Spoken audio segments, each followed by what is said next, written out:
Students, இந்த வீடியோவில் நம்ம என்ன பார்க்குறோன்னா 6வது கணித பாடத்தில் 1வது பாடம் எண்களில் பயிற்சி 1.4, அதாவது உத்தேச மதிப்பு கண்டுபிடிக்கிறது.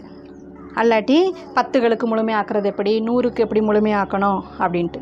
உத்தேச மதிப்பு முழுமையாக்குறது அப்படின்னா என்ன அப்படின்னு ஃபஸ்ட்டு தெரியணும். உத்தேச மதிப்புனா என்ன அப்படின்னு சொன்னால், இப்போது நீங்கள் வந்து ஒரு ஃப்ரிட்ஜ் வாங்குறீங்க. ஃப்ரிட்ஜ் வந்து எவ்வளோ சொல்கிறாங்க, 23,535 ரூபா அப்படின்னு வச்சுக்கோங்க. ஒரு ஃப்ரிட்ஜ் வாங்குறீங்க, 23,535 ரூபா வாங்கிட்டு வந்துட்டீங்க. யாராவது உங்கள்கிட்ட கேட்குறாங்க, ஃப்ரிட்ஜ் எவ்வளோக்குங்க வாங்கினீங்க அப்படின்னு சொன்னால் வந்து 23,535 ரூபா அப்படின்னு ஞாபகம் வச்சு நம்ம சொல்லிகிட்டு இருக்க மாட்டோம். குத்து மதிப்பாக 23,000 ரூபாய்க்கு வாங்கணும், இல்லாட்டி 24,000 ரூபாய்க்கு வாங்கணும், இல்லாட்டி 23,500 ரூபாய்க்கு வாங்கணும் அப்படின்ட்டு ஒரு ரவுண்டாக அமௌண்ட். இது 35 அதெல்லாம் நம்ம 35 ரூபா அதெல்லாம் நம்ம சொல்ல மாட்டோம். 500 ரூபா அப்படின்னு முடிச்சிருவோம். இல்லாட்டி ஒரு சிலர் 23,000 ரூபான்னு முடிச்சிருவாங்க. இல்லை ஒரு சிலர் 24,000. எது பக்கத்தில் வருதோ, ஒரு முழுமையான அமௌண்ட் எது அதுக்கு ரொம்ப பக்கத்தில் வருதோ அதை தான் உத்தேச மதிப்பு அப்படின்னு சொல்கிறோம்.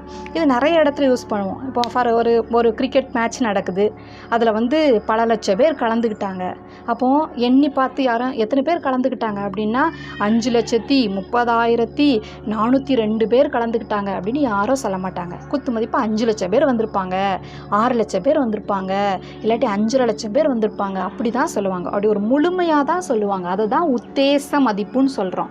சில்லறையாக இருக்கிற 32, 25 அதெல்லாம் சொல்ல மாட்டாங்க, ரவுண்டாக சொல்லுவாங்க. அதை தான் என்ன சொல்கிறோம், உத்தேச மதிப்புன்னு சொல்கிறோம். இப்போ அதை தான் கேட்டிருக்காங்க. என்ன சொல்லியிருக்காங்க பாருங்கள், கொடுக்கப்பட்ட இட மதிப்பிற்கு முழுமைப்படுத்துக. என்ன செய்யணுமா, முழுமையாக ரவுண்டாக்கி உத்தேசமாக எத்தனை ரூபா அப்படின்னு சொல்லணுமா. இதுக்கு ஒரு சில ஸ்டெப்ஸ் சொல்லியிருக்கோம். ஃபஸ்ட்டு அடிக்கோடு போடணும். அடிக்கோடுனா அவங்க எது கேட்குறாங்களோ, எந்த மதிப்பை முழுமைப்படுத்த சொல்கிறாங்களோ அதுக்கு அடிக்கோடு போடணும். கணக்கு செய்யும்போது புரியும். அடுத்த நம்பர் 5 அல்லது 5க்கு மேலே இருந்தால் கூட்டல் 1 போடணும். 5 விட சின்னதாக இருந்தால் அப்படியே போடணும். மீதி உள்ளதுக்கு 000ன்னு போடணும். உங்களுக்கு வந்து இது வந்து கணக்கு செய்யும்போது நல்லா புரியும். பாருங்கள், இப்போ 1வது கணக்கு எவ்வளோ சொல்லியிருக்காங்க, 4,065 100களுக்கு முழுமைப்படுத்துக. ஃபஸ்ட்டு அடிக்கோடு போடணும்ல, எந்த இதுக்கு முழுமைப்படுத்துகன்னு சொல்லியிருப்பாங்க. இங்கே இந்த கணக்கில் 100க்கு.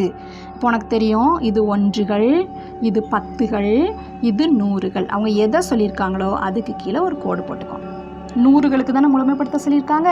அப்போ இது 1கள், இது 10கள், இது 100கள். எதுக்கு மாற்ற சொல்லியிருக்காங்களோ கரெக்டாக அந்த நம்பருக்கு கீழே ஒரு கோடு. ஃபஸ்ட்டு பாயிண்ட் முடிஞ்சு போச்சு. அடுத்தது என்ன சொல்லியிருக்காங்க, நெக்ஸ்ட் நம்பரை பார்க்கணும். அது முக்கியமானது. நெக்ஸ்ட் நம்பர் கோடு போட்டதுக்கு அடுத்த நம்பர் என்ன, 6. அடுத்த நம்பர் என்ன, 6.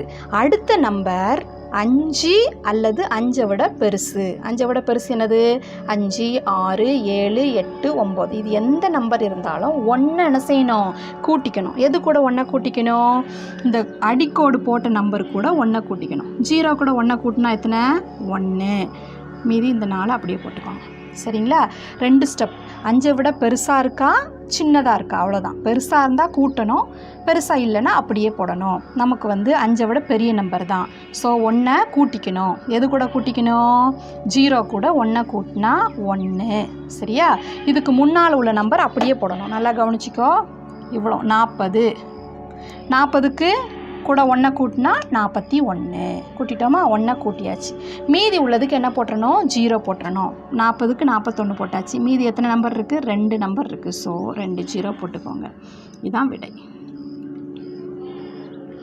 அப்போது 4,065 ரூபா கொடுத்துருக்காங்க. உத்தேசமாக என்ன சொல்லுவோம், 4,100 ரூபா கொடுத்தேன் அப்படின்னு சொல்லுவாங்க. இதான் முழுமையாக்குறது.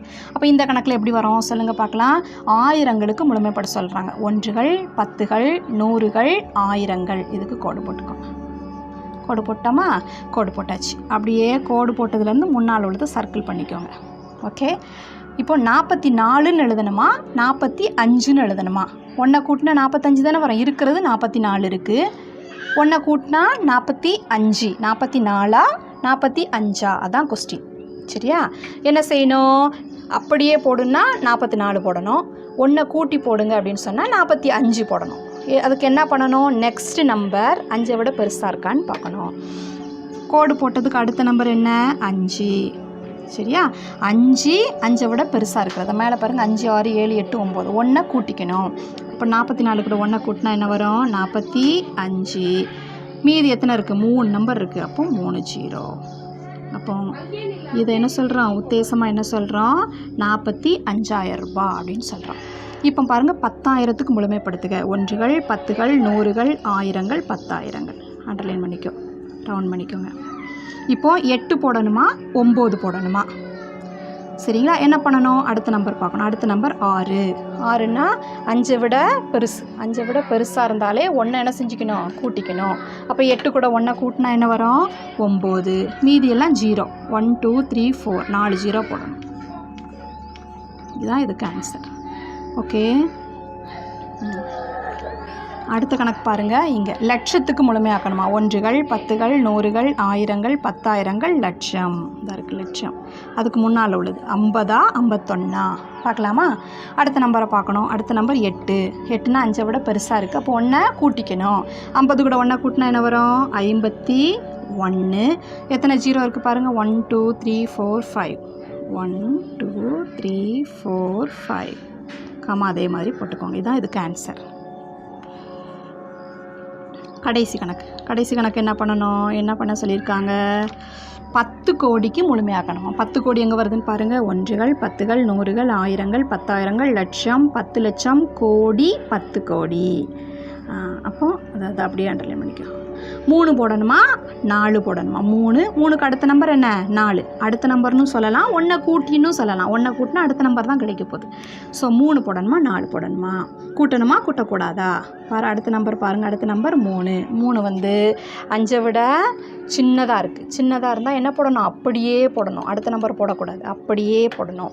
ஸோ 3னே போட்டுக்கலாம். மீதி எத்தனை 0?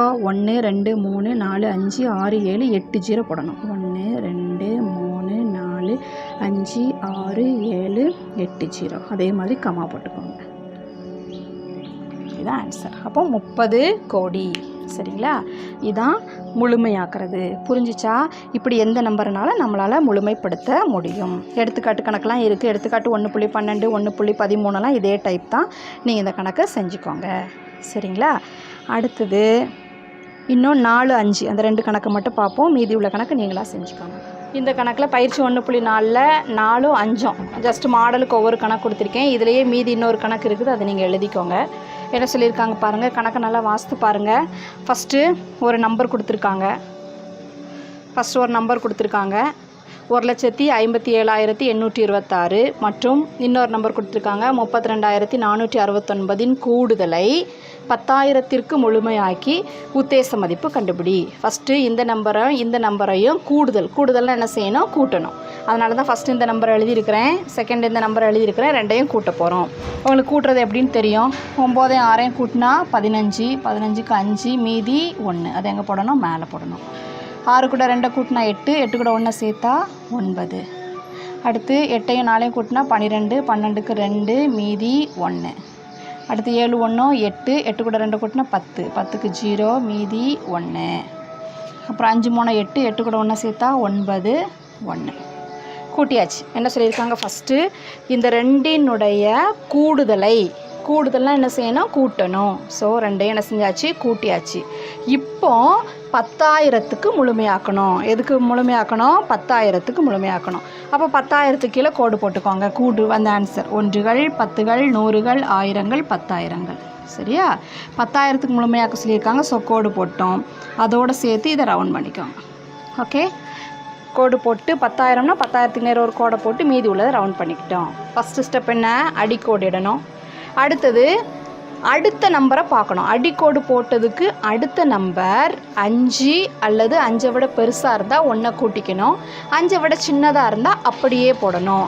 பாருங்கள், 9க்கு அடுத்த நம்பர் என்ன இருக்குது? 0. 0 வந்து 5 விட பெருசாவாக இருக்குது? இல்லை. ஸோ 1 கூட்டக்கூடாது. அப்போது 5 விட சின்னதாக இருந்தால் என்ன பண்ணணும்? அப்படியே போடணும். ஸோ ரவுண்டில் இருக்கிறது 19 தான். 19 அப்படியே போட்டுக்கலாம். சரிங்களா? ஒருவேளை இந்த நம்பர் 5 விட பெருசாக இருந்துச்சு அப்படின்னு சொன்னால் 19 கூட 1 கூட்டினா எத்தனை 20ன்னு போட்டிருந்துருப்போம். நமக்கு வந்து 0 தான் இருக்குது. 0 வந்து 5 விட பெருசு கிடையாது. ஸோ அப்படியே போட்டாச்சு. மீதி உள்ள நம்பருக்கு 0 போடணும். 19க்கு அப்புறம் எத்தனை நம்பர் இருக்குது? 1 2 3 4 நம்பர் இருக்குது. ஸோ 4 0 1 2 3 4 இதுதான் விடை. விடை எவ்வளவு? 1,90,000. 1,90,000 இதுதான் ஆன்சர். அடுத்த கொஸ்டின் பாரு. 100களுக்கு முழுமைப்படுத்துக. 2 நம்பருக்கு நடுவில் கூட்டல் குறி கொடுத்துருக்காங்க. அப்போ ஃபஸ்ட்டு 2 நம்பரை என்ன செஞ்சுக்கணும்? கூட்டிக்கணும். அதே மாதிரி தான் 4யும் 8யும் கூட்டினா 12க்கு 2 மீதி 1. 7 7யும் கூட்டினா 14. 14 கூட 1 சேர்த்தா 15. 15க்கு 5 மீதி 1. இப்போ பாருங்கள் 1 கூட்டினா 2. 8 4 கூட்டினா 12. ஃபஸ்ட்டு கூட்ட சொன்னாங்க, கூட்டிட்டோம். அடுத்த ஸ்டெப் என்ன?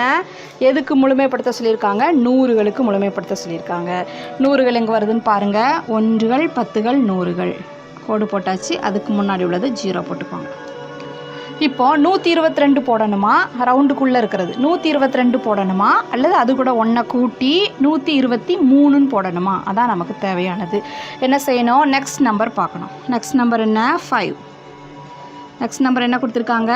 5. அப்போ நெக்ஸ்ட் நம்பர் 5. அப்போ 5. அப்போ 5 விட பெருசாக இருந்தால் 1 கூட்டிக்கணும். அப்போது 122 கூட என்ன செய்யணும்? 1 கூட்டணும். கூட்டினா என்ன வரும்? 123. அப்போது 1 கூட்டியாச்சு. மீதி உள்ள நம்பருக்கு 0 போடணும். மீதி எத்தனை நம்பர் இருக்குது? 2 நம்பர். ஸோ 2 0. அப்போ விடை எவ்வளோ வருது சொல்லுங்கள் பார்க்கலாம். 12,300. அவ்வளோதான். இதான் ஸ்டெப். ஃபஸ்ட்டு எதுக்கு முழுமைப்படுத்தணும் அதில் அடிக்கோடு போட்டுக்கணும்.